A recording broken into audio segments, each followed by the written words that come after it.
Hey friends, this morning I woke up and discovered that my beautiful and beloved Oxalis Triangularis had this terrible thing happening to some of the leaves. And I've seen this happen to my green Oxalis, but it's never happened to my purple one. So I started doing a lot of research. And what I think is happening, I don't think it's rust. It doesn't have the same look as rust. Rust is more yellow and circular. What I think happened here is that it's summertime, and first of all, it seems that Oxalis tends to go into dormancy periods, and some of those can happen during, basically it usually happens during the summer, and I have never cut it back. See this? So this, I think, is two things. I think it's, one, it wants to maybe go into dormancy. But two, I think actually three things. The second thing I think happened is it got too much fertilization. So I always water my houseplants at the same time, about once a month. And I have a feeling that this one got over fertilized this time.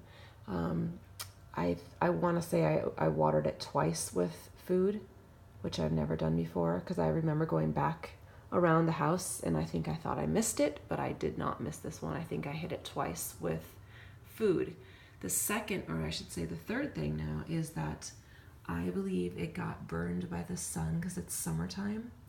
And I think the combination of too much fertilization, too much food, coupled with it being in the sun more than it's used to, is doing this damage. So, like I said, this is kind of an experiment since I've never had to deal with this before, and I don't think it's rust.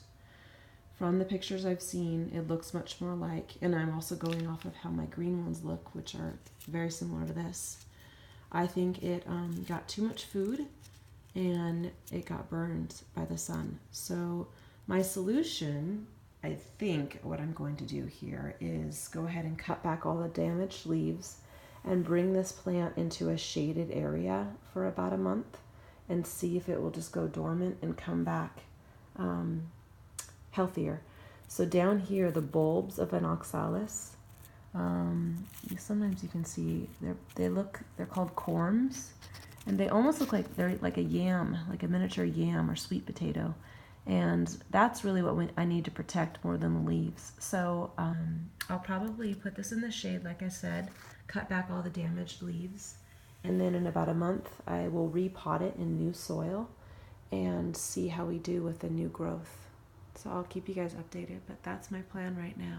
Let me know if there's anything else that you might have experienced that could be helpful. Again, I've read up on as much as I can read, and this is my diagnosis.